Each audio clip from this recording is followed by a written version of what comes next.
Dear students, welcome to UGC EPG Pathashala on Human Rights and Duties. My name is Professor YSR Murthy. I am the Executive Director for the Center for Human Rights Studies, OP Jindal Global University. In the paper on national mechanisms for the enforcement and protection of human rights, we will take up today the module on National Commission for Minorities 2. In the last module, you were briefly introduced with the National Commission for Minorities Act 1992, the structure, composition and functioning of the Commission. And to put this entire thing in context, you have to just recall the Universal Declaration of Human Rights, that all human beings are born free, equal in dignity and rights.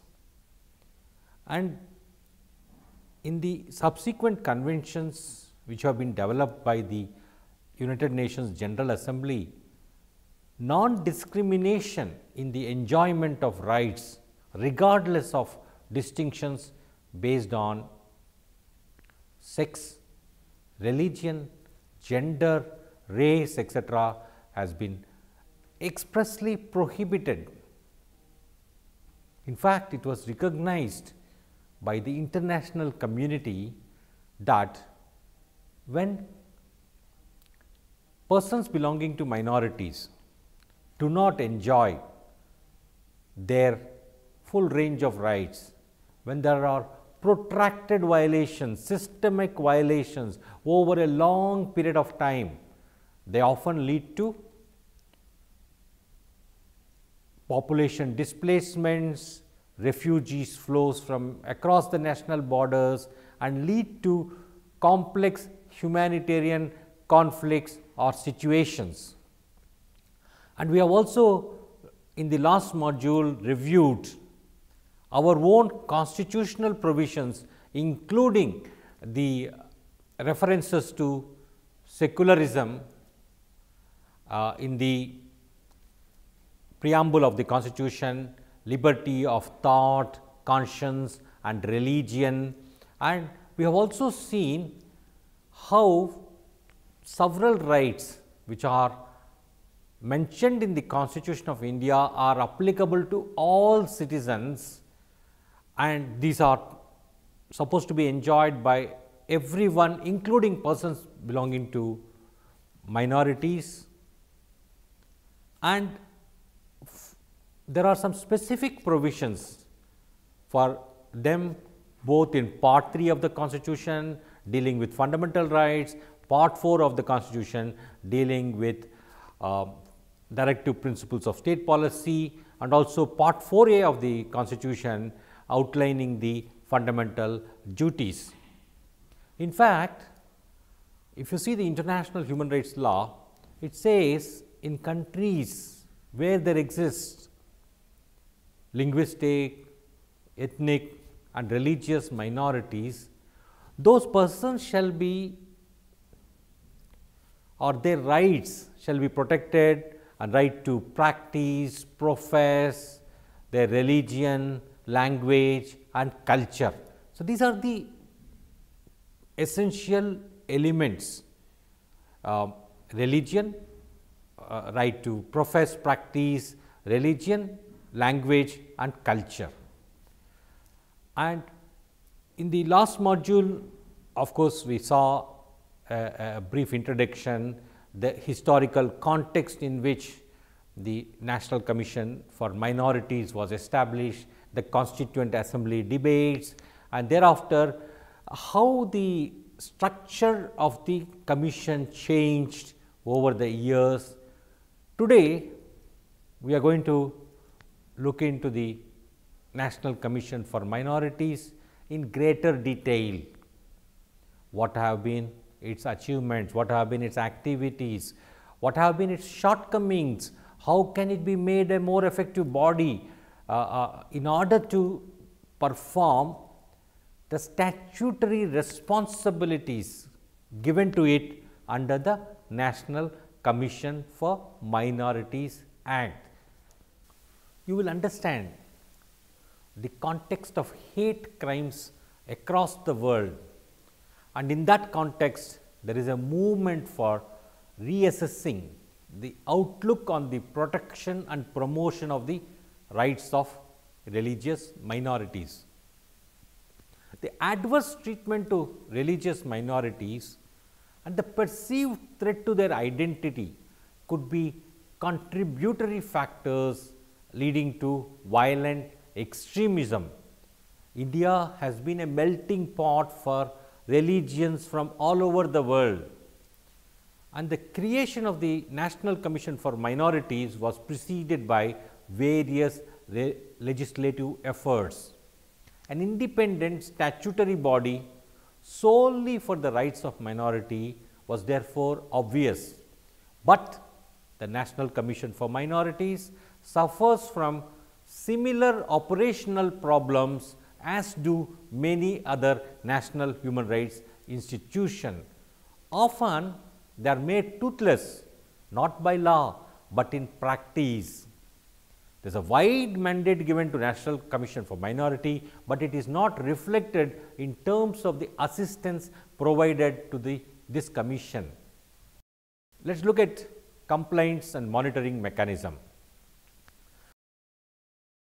The members of the notified communities can directly approach the commission. The commission maintains a complaint monitoring system. The complaints are mostly related to police atrocities, service matters, minority educational institutions and encroachments to religious properties. What is the number of complaints received by the commission?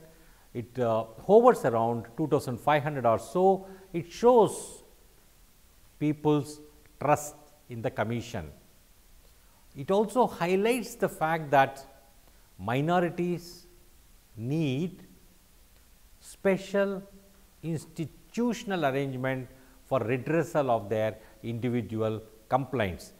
This commission receives lesser complaints in comparison with the National Human Rights Commission of India, which receives over 1 lakh complaints a year.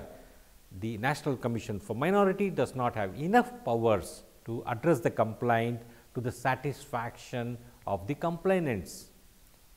What are its powers of inquiry and investigation under the Act? Under the National Commission for Minority Act 1992, this commission is required to evaluate the progress of the development of minorities. It is required to monitor the working of the constitutional or legal safeguards and to make recommendations for the effective implementation of these safeguards.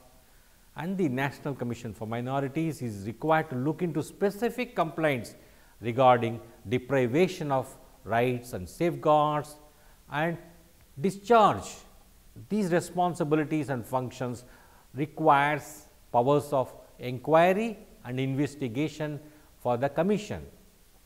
A quasi judicial body having all the powers of a civil court to the extent of enforcing attendance of witnesses and summoning records, recording evidence on oath. In practice, it does not possess enforcement powers. It does not possess investigative powers either. The National Commission for Minorities has recommended to the government that it be vested with the powers exercisable under the Commissions of Inquiry Act 1952. In the absence of these powers, it has to depend fully on the reports made, inquiries conducted by other agencies.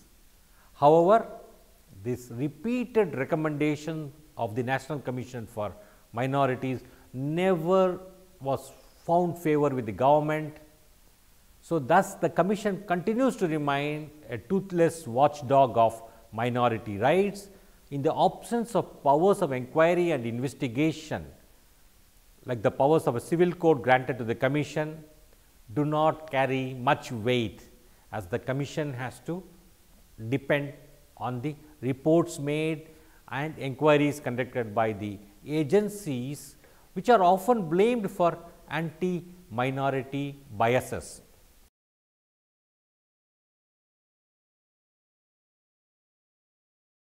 The National Commission for Minority is required to submit an annual report to the President, giving its details of its activities and recommendations. These reports in a way are an index of the Commission's own performance and progress, and the Commission is also required to submit under the Act special reports to the government on matters within their scope or work. The resolution for not accepting annual report be laid before each House of Parliament. On the recommendations relating to the state, the Commission shall forward a copy of such recommendation to state government, and the state government is required to place on the legislature along with an action taken report. The Commission is often criticized for its inadequate powers. The Commission does not maintain separate data of violations faced by persons belonging to minorities. National Commission for Minority does not maintain separate data of the members of minorities who were killed in police custody, fake encounters, police firing, etc. Although it is often blamed that a disproportionately high numbers of members of these minorities are killed on fake encounters. Sometimes it has failed to submit annual reports like 1992-93, where Babri Masjid demolition occurred. It was a very sad year for the minorities. It has not submitted an annual report. Many of its recommendations were not implemented. Now, part of the blame rests with the governments. The special studies conducted by Commission do not get adequate attention of the government. These reports are not tabled in the Parliament. Even when they are tabled with a large time lag. The recommendations are also not given sufficient adequate attention. There are lacunae in the National Commission for Minorities Act, which do not prescribe a time limit for placing of this report by the executive. As a result, the reports, annual reports submitted by the NCM gather dust in the departments and ministries and commission respectively. It has undermined the prestige of the Commission. Therefore, it has been reduced to the status of an ornamental body to provide lip service to the oppressed and aggrieved minorities. Unless the reports of this statutory body are tabled in the Parliament, they cannot be made public. Therefore, nothing can be known about the issues, problems of minorities, though through the National Commission for Minorities in this situation, it has greatly undermined the prestige of the Commission. So, that it can be said to that it provides lip service to the oppressed and aggrieved minorities. Now, what is the situation in states like?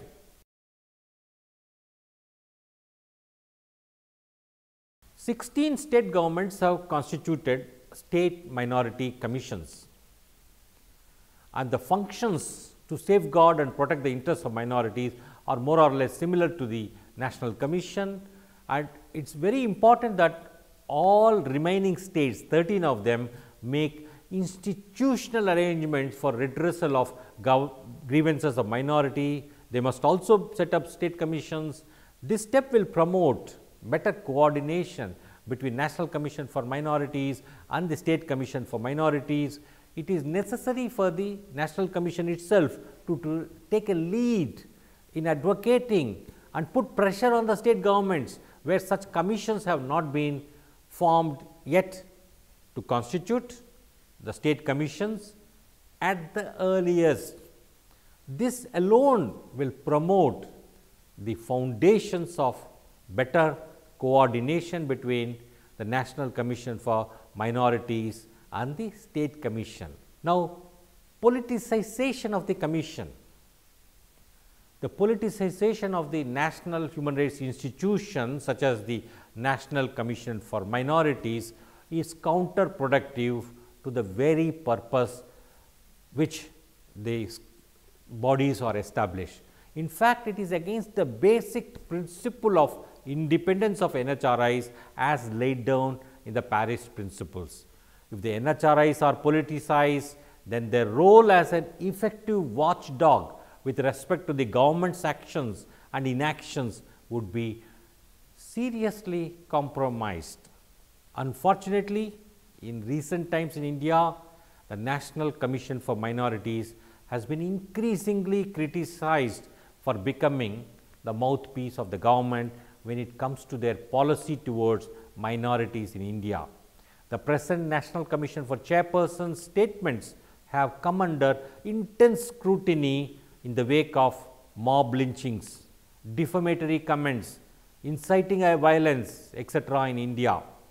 In order to protest this, recently Shabnam Hashmi, a noted minority rights activist, returned 2 awards given to her by the National Commission for Minority. All such bad negative publicity is not good for an institution whose role, whose credibility are very important for the minorities to feel safe and secure in this country. At the same time, if an institution which is specifically mandated to protect the rights of minorities succumbs to the prevailing political narratives, then the very secular fabric which it is mandated to maintain would be threatened. Thus, the members of the National Commission for Minorities must adhere to their responsibilities at all times and function with utmost dignity in their respective roles. The National Commission for Minorities represents an institutional safeguard to protect the interests of religious minorities. Its role has been made even more pertinent due to the threats to secularism and tolerance, and any disturbances to such a fine balance threatens the unity in diversity. The National Commission for Minorities is a body which acts as a watchdog on governments with wide functions, but also certain relevant powers which we have already discussed. The sheer number of issues affecting minorities in India are diverse and varied. There are certain issues, questions regarding success of an institution such as National Commission for Minorities. Can the Commission effectively address all of these? Whether it needs a definite outlook plan to address the wider culture and practices which pose obstacles to the rights of minorities. In the past, it has carried out activities of inspections, directions to the relevant authorities in criminal matters, handling grievances and complaints, encouraging research and taking suo motu actions of violations. It has encouraged the government to take certain measures or review its own procedures. National Commission for Minorities has taken part in the consultative processes regarding legislations for minorities. It has tried to be the voice of the minorities on various matters over the years, and it has continuously suffered from institutional obstacles such as the lack of adequate funding and staff and other obstacles which have been discussed in this module. As pointed out, there are also areas where it could perform better within the constraints of resources. The politicization of bodies like National Commission for Minorities is also a constant threat to the efficacy and independent functioning of the National Commission for Minorities, and this body should be mindful of this concern in the background of the role it plays in a multi-ethnic, multi-religious country like India. Its members must be pragmatic and proactive and in ascertaining the interests of the persons belonging to minorities in India and working efficiently towards the realization of the same. As we have seen, the UDHR, which was adopted in the year 1999, proclaims that all human beings are born free, equal in dignity and rights. Anyone, whether that person is rich or poor, whether the person is from a majority community or a minority community, whether the person is from a so-called upper caste or a scheduled caste, scheduled tribe, everyone is expected to enjoy the full range of human rights that have been guaranteed to everyone. We have also seen that in countries where there exists religious, linguistic, ethnic minorities, those persons' right to profess, practice religion and culture must be protected. And we have seen the details of constitutional safeguards provided for the persons belonging to minorities. We have also seen the creation of a statutory body like the National Commission for Minorities under the 1992 Act, and how it has been vested with a wide mandate, and it has been vested with powers in order to perform the functions entrusted to it. Yet in practice there have been certain serious impediments, particularly timely submission of their annual reports or making public their recommendation, and that these bodies suffer from constraint of resources or constraints of manpower. And in some states, state commissions have been created, but in many other states they have not yet been created, and there is a need for an effective coordination between the National Commission on the one hand and the state commissions on the other. And all these commissions have to be an effective watchdog to review, to monitor, to evaluate the conditions, the rights of persons belonging to minorities back. If they have to prove, if they have to meet public expectations, if they have to fulfill their constitutional, their legislative mandate that has been entrusted to them. And thank you.